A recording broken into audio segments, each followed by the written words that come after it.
మాది కర్నూలు జిల్లా అండి. మా నాన్నగారు యాక్చువల్గా కర్నూలు జిల్లాలో మాది శ్రీశైలం లెఫ్ట్ కెనాల్ కింద ముంపు గ్రామం అండి.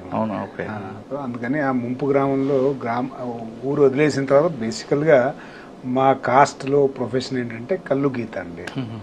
అందుకని మా నాన్న వాళ్ళు మా జేజ్ నాయన వాళ్ళంతా కూడా వ్యవసాయం చేసేవాళ్ళు. బేసికల్గా ముంపు అయిన తర్వాత వీళ్ళు కుల వృత్తిని తీసుకుని మా నాన్న ఇప్పటికీ కూడా కళ్ళు అమ్ముతాడు. కల్లు గీత కార్మికుడు ఇప్పుడు కూడా అవునా?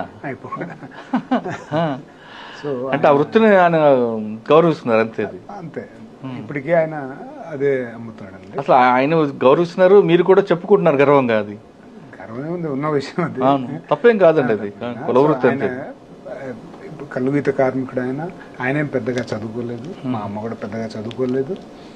సో ఇప్పటికీ కళ్ళు దుకాణం ఉంది మాకు. కళ్ళు అంగడి అంటే సొంత అంగడి కాదు, he is working for somebody else. ఇంకా ఆయన తీస్తుంటారా అమ్ముతుంటారండి?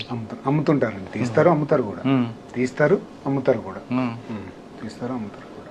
ఇప్పుడు కూడా నేను కూడా చాలాసార్లు అమ్మానులేండి. అంటే 10th 11th స్కూల్లో హాలిడేస్ వచ్చినప్పుడు నేను కూడా సార్ అంత కింద సైన్స్ వచ్చాను. మీరు ఐపీఎస్ సివిల్స్ రాని ఆలోచనలకు వచ్చిందండి. నేను నవోదయ విద్యాలయాల్లో చదువుకున్నానండి. మీకు అక్కడ ఫౌండేషన్, సో కొంచెం అక్కడ టీచర్స్ వాళ్ళంతా కూడా ఎంకరేజ్ చేసేవాళ్ళు, మనకి ఎక్కువ మంచి గోల్స్ ఉండాలని చెప్పేసి. సో అలాగే మన ఎన్వైరన్మెంట్ బాగా ఉంటే మనం కూడా అలాగే. అందుకని చిన్నప్పుడల్లా కూడా అనుకునేవాళ్ళం, ఎప్పుడైనా చేస్తే ఐఏఎస్ అవ్వాలి, ఐపీఎస్ అవ్వాలి అని అనుకునేవాళ్ళం. నేను అనుకునేవాడిని, అట్లీస్ట్ అనుకునేవాడిని. కానీ ఎలా అవ్వాలో ఏంటో అప్పుడైతే తెలీదు. బయటకు వచ్చాక నేను కొంచెం నా గ్రాడ్యుయేషన్ కూడా కొంచెం అంత సాఫీగా జరగలేదు. +2 దాకా నవోదయలో చదివానండి. +2 నుంచి బయటకు వచ్చేసాక నేను నా గ్రాడ్యుయేషన్ కంప్లీట్ అవ్వడానికి నాకు ఒక 6 years పట్టింది.